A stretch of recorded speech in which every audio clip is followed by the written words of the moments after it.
General Science Standard 7 Lesson 4 Nutrition in Living Organisms।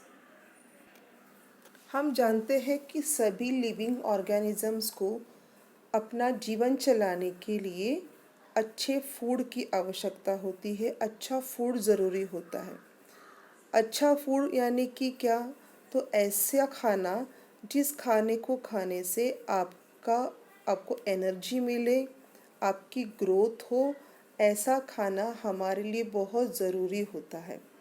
ऐसे खाने को खाने से ही हमें न्यूट्रिशंस मिलते हैं। तो न्यूट्रिशंस मतलब क्या? तो the process of taking in and using the process of taking in and using food which takes place in living organisms is called nutrition।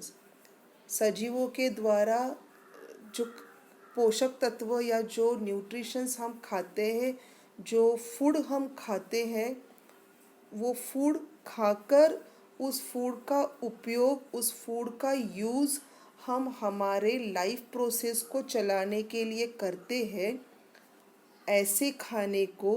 ऐसा खाना जो होता है वो हमें न्यूट्रिशन देता है। तो न्यूट्रिशन दो टाइप्स के होते हैं। एक होता है मैक्रो न्यूट्रिएंट्स और दूसरा होता है माइक्रो न्यूट्रिएंट्स। मैक्रो न्यूट्रिएंट्स और माइक्रो न्यूट्रिएंट्स किसे कहते हैं? Macro nutrients. मैक्रो न्यूट्रिएंट्स मतलब ऐसे न्यूट्रिएंट्स जिनकी हमारे बॉडी को ज़्यादा आवश्यकता होती है, ज़्यादा क्वांटिटी में आवश्यकता होती है। देखिए क्या लिखा हुआ है, the nutrients like carbohydrates, proteins and fats required in large quantity. ऐसे न्यूट्रिएंट्स जो लार्ज क्वांटिटी में चाहिए होते हैं, ज़्यादा चाहिए होते हैं, ऐसे न्यूट्रिएंट्स को कहते हैं मैक्रो न्यूट्रिएंट्स। और माइक्रो न्यूट्रिएंट्स मतलब, माइक्रो मतलब छोटा, माइक्रो न्यूट्रिएंट्स मतलब क्या? तो वो न्यूट्रिएंट्स जो हमें बहुत ही स्मॉल स्केल में या स्मॉल क्वांटिटी में चाहिए होते हैं। Minerals and vitamins are required in very small quantity. Such nutrients are called micro nutrients. ऐसे न्यूट्रिएंट्स को कहते हैं माइक्रो न्यूट्रिएंट्स, जो बहुत ही स्मॉल क्वांटिटी में चाहिए होते हैं। लार्ज क्वांटिटी में चाहिए होते हैं उन्हें कहते हैं मैक्रो न्यूट्रिएंट्स। स्मॉल क्वांटिटी में चाहिए होते हैं उन्हें कहते हैं माइक्रो न्यूट्रिएंट्स। अब ये जो न्यूट्रिशन हम लेने वाले हैं या ये जो न्यूट्रिएंट्स हम लेने वाले हैं, उनका हमें क्या उपयोग है, क्या ज़रूरत है, क्यों लेने वाले हैं हम ये न्यूट्रिएंट्स?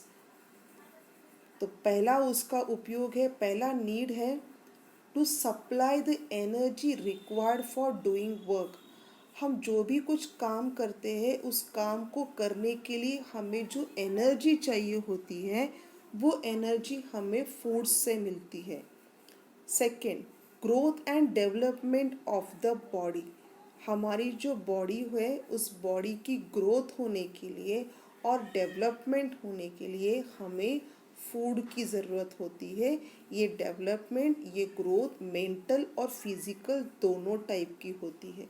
जिनको ऐसा न्यूट्रिशंस खाना नहीं मिलता, ऐसे लोगों की डेवलपमेंट और ग्रोथ ठीक से नहीं होती, ऐसे लोगों को ऐसे खाने प्रोसेस को या ऐसे कंडीशन को कहते हैं माल न्यूट्रिशन, यानी कि कुपोषण, जहाँ पर लोगों को या बच्चों को अच्छा खाना, अच्छे दर्जे का खाना नहीं मिलता।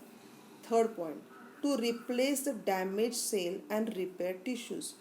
बहुत लंबी बीमारी के बाद या किसी एक्सीडेंट के बाद जब हमारे टिश्यूज़ डैमेज हो जाते हैं, हमारे सेल्स डैमेज हो जाते हैं, तो उन्हें रिप्लेस करने के लिए और उन्हें रिपेयर करने के लिए हमें अच्छे खाने की या न्यूट्रिशन वाले खाने की आवश्यकता होती है। फोर्थ पॉइंट है टू फाइट डिसीजेस। किसी भी बीमारी से लड़ने के लिए, किसी भी रोग से लड़ने के लिए जो इम्यूनिटी पावर चाहिए होती है, जो रोग प्रतिकारक शक्ति चाहिए होती है, वो हमें अच्छे खाने से ही मिल सकती है। आजकल आप देख रहे हो कि कोरोना कैसी जो बीमारी हमारे देश में या पूरे विश्व में फैली हुई है, तो यहाँ पर डॉक्टर्स लगातार आपको एक ही बात कह रहे हैं कि आपको आपकी इम्यूनिटी सिस्टम स्ट्रॉन्ग करनी होगी। और इम्यूनिटी सिस्टम स्ट्रॉन्ग कब होती है? जब हम अच्छा खाना खाते हैं, अच्छा न्यूट्रिशन वाला खाना खाते हैं, तब हमारी इम्यूनिटी सिस्टम स्ट्रॉन्ग होती है। सिर्फ ब्रेड बटर और पिज़्ज़ा बर्गर खाने से या कोल्ड ड्रिंक पीने से सिर्फ पेट भरता है, न्यूट्रिशंस नहीं मिलते। तो हमें अच्छा खाना खाना चाहिए, घर का बना खाना खाना चाहिए, ताज़ा और स्वच्छ खाना खाना चाहिए, और साथ साथ हमें भरपूर पानी पीना चाहिए, जिससे कि हमारी ग्रोथ और डेवलपमेंट अच्छे से हो और हमें सारे न्यूट्रिशंस मिले। मैक्रो और माइक्रो दोनों भी प्रकार के न्यूट्रिशंस हमें मिले। अब दो टाइप के न्यूट्रिशंस होते, there are two types of nutritions. One is autotrophic nutrition and second one is heterotrophic nutrition. Autotrophic nutrition का मतलब क्या है? Autotrophic nutrition. Some organisms can produce their own food and thus nourish themselves. This is called autotrophic nutrition. कुछ organisms ऐसे होते हैं, कुछ सजीव ऐसे होते हैं जो खुद का खाना खुद बनाते हैं, और अपना खुद का खुद नरिश करते, अपने आप को खुद नरिश करते हैं। ऐसे ऑर्गेनिजम्स को या ऐसे वाले न्यूट्रिशन को कहा जाता है autotrophic nutrition. Second one is heterotrophic nutrition. ऐसे वाले न्यूट्रिशन में ऑर्गेनिजम्स किसी और पर डिपेंड करते हैं और अपना नरिशमेंट कर लेते हैं, अपने आप को नरिश करते हैं। जैसे कि some organisms depends on other organisms like plants और animals for their food. This is called heterotrophic nutrition. ऐसे जो ऐसा जो पोषण है, ऐसा जो न्यूट्रिशन है, इसे कहा जाता है हेट्रोट्रॉपिक न्यूट्रिशन। ऑटोट्रॉपिक न्यूट्रिशन अक्सर प्लांट्स में पाया जाता है, क्योंकि प्लांट्स खुद का फूड खुद बनाते हैं, खुद का फूड खुद प्रोड्यूस करते हैं और खुद का नरिशमेंट खुद करते हैं। हेट्रोट्रॉपिक न्यूट्रिशन जो होता है वो अक्सर एनिमल्स में पाया जाता है, और कुछ प्लांट्स होते हैं जिन्हें हेट्रोट्रॉपिक कहा जाता है, जो खुद खाना नहीं बनाते, खुद फूड नहीं बनाते, वो दूसरे पर फूड के लिए डिपेंडेंट होते हैं। तो ऐसे को कहा जाता है, ऐसे न्यूट्रिशन को कहा जाता है हेट्रोट्रॉपिक न्यूट्रिशन। ऑटोट्रॉपिक न्यूट्रिशन जो होता है वो मैंने आपको बताया कि हमेशा प्लांट्स में पाया जाता है। कुछ प्लांट्स होते हैं, अक्सर सभी प्लांट्स जो होते हैं वो ऑटोट्रॉपिक प्लांट्स होते हैं, खुद का फूड खुद बनाते हैं।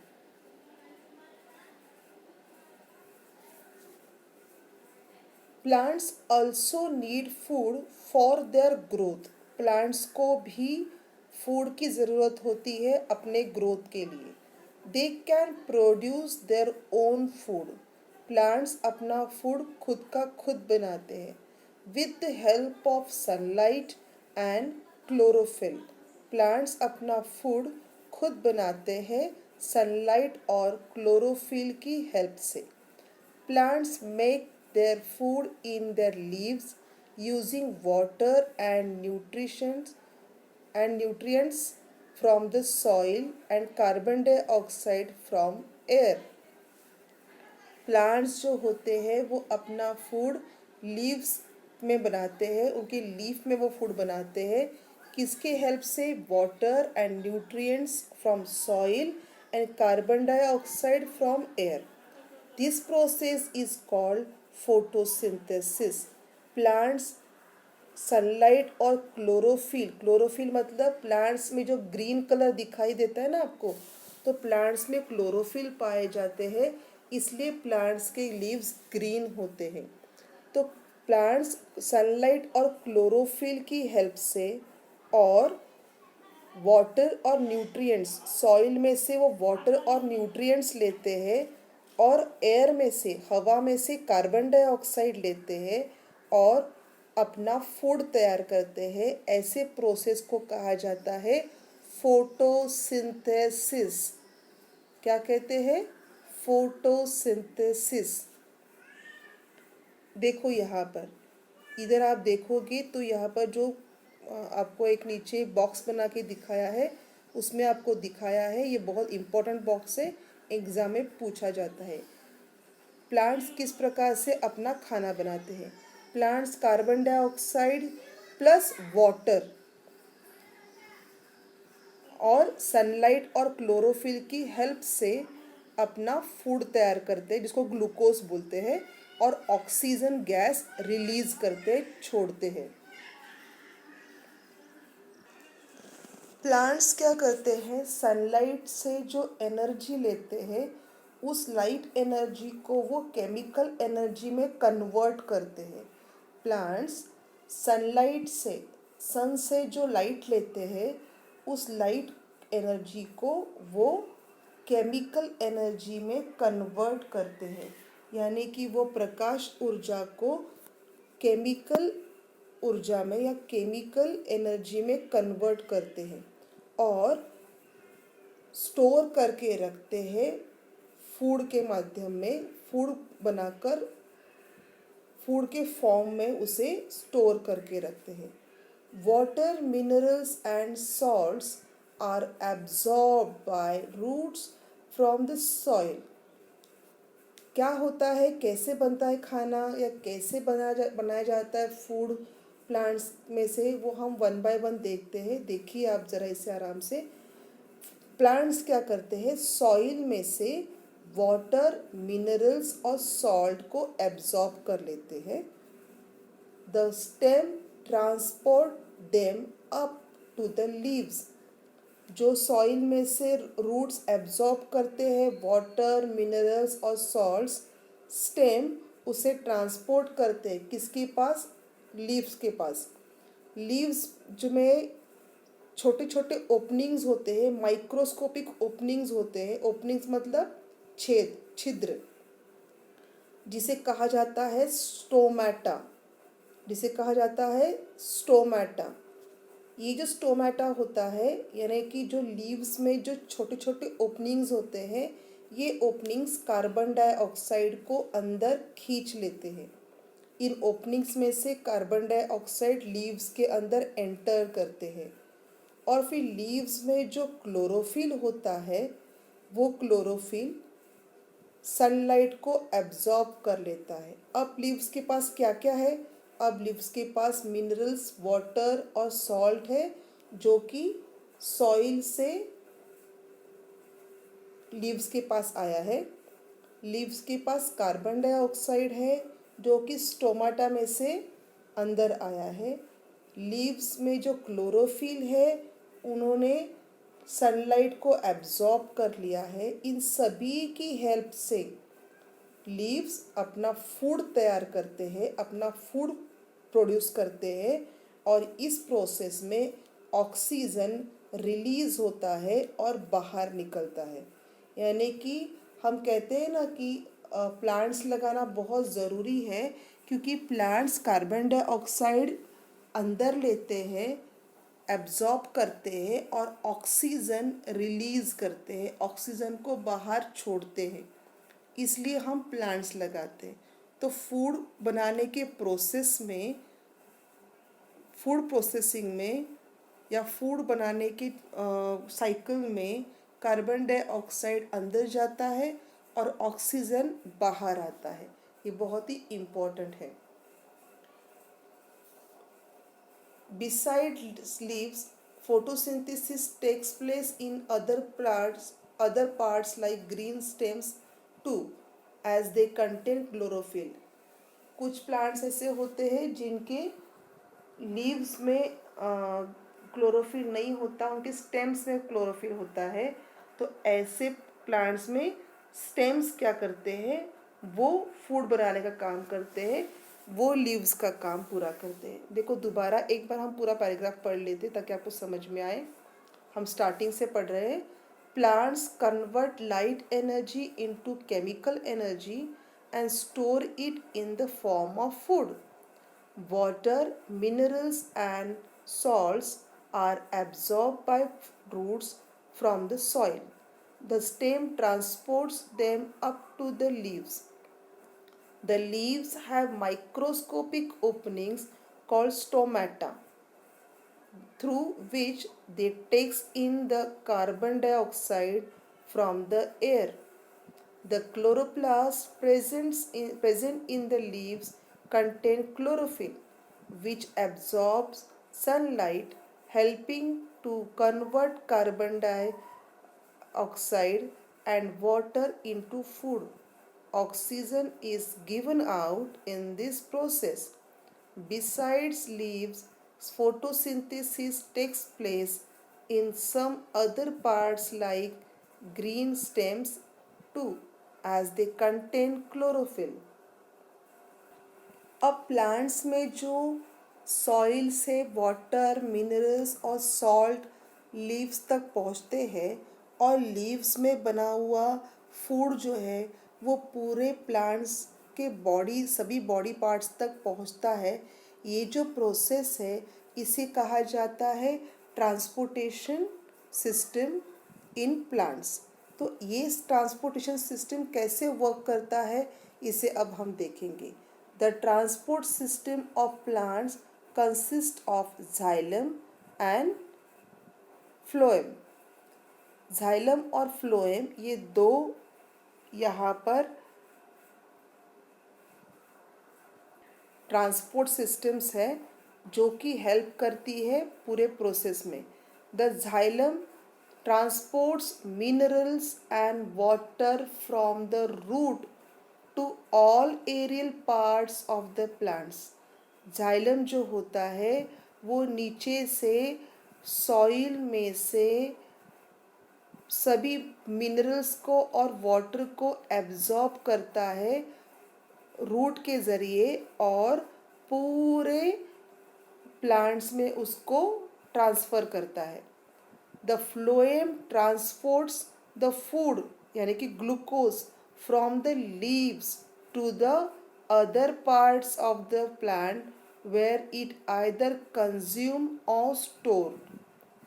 देखो दो टाइप के यहाँ पर सिस्टम, सपोर्ट सिस्टम्स है ट्रांसपोर्ट के। एक के जाइलम और दूसरा है फ्लोएम।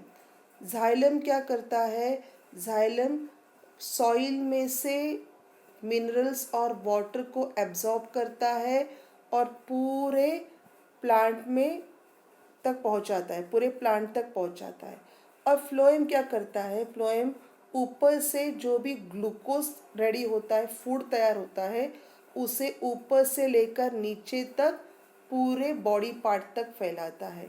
तो ये इसका एक जैसे हमारे बॉडी में वेन्स होते हैं, ब्लड वेन्स, वैसे ही ये दोनों भी प्लांट्स के बॉडी में पाए जाने वाले वेन्स हैं, यानी कि खून पहुंचाने वाले। जैसे हमारे बॉडी में वेन्स होते हैं वैसे ये भी बॉडी प्लांट्स के बॉडी में पाए जाने वाले वेन्स है जो कि वाटर, मिनरल्स और ग्लूकोज को ट्रांसपोर्ट करते हैं। आप देख सकते हैं यहाँ पर बहुत ही क्लियरली दिखाया है आपको। जो ब्लू कलर है वो जाइलम वर्क कर रहा है। जाइलम नीचे से सभी न्यूट्रिशन को ऊपर तक लेके जा रहा है और फ्लोएम क्या कर रहा है, उसे ऊपर से पूरे बॉडी में नीचे तक लेकर आ रहा है। आप देख सकते हो इस डायग्राम को, इस फिगर को बहुत ही अच्छे से।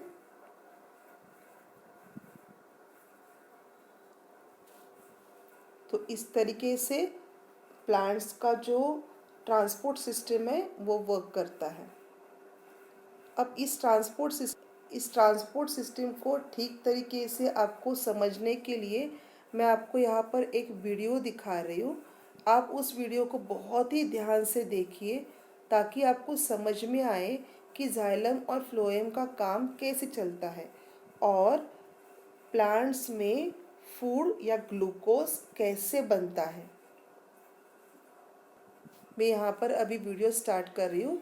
सभी ने इस वीडियो को बहुत ही ध्यान से देखना है, तो आपके जितने भी क्वेरीज है, जितनी भी आपके प्रश्न हैं, वो सारे आपके प्रश्न हल हो जाएंगे। Transportation in plants. At the end of this session, you will be able to know the function of xylem and phloem cells and explain transportation in plants. All plants need water. Plant roots absorb water and minerals from the soil. Water absorption is mainly carried out by root hairs. These narrow-walled hairs greatly increase the area over which water absorption can take place. Water and minerals enter the root by two pathways: apoplastic pathway and symplastic pathway. If water and minerals move from cell to cell through spaces between the cell walls, then it is known as apoplastic pathway. In symplastic pathway, the water and minerals move across the cytoplasm and finally reaches the xylem.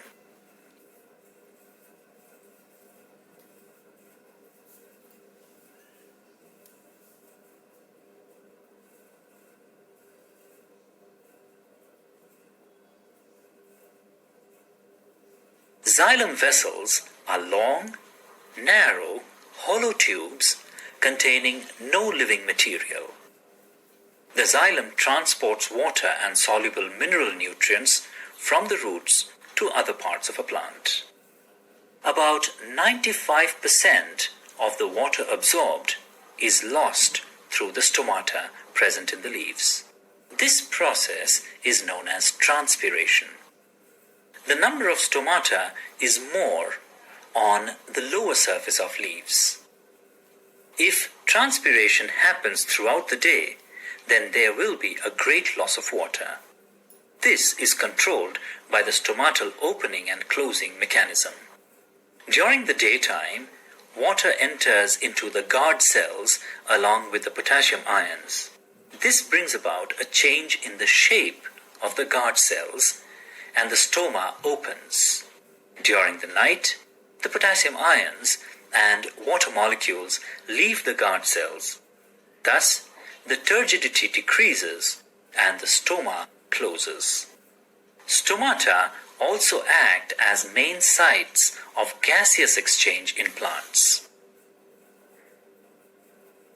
Leaves make use of water and the carbon dioxide for photosynthesis. Glucose formed during photosynthesis is transported to the other parts of the body through phloem cells.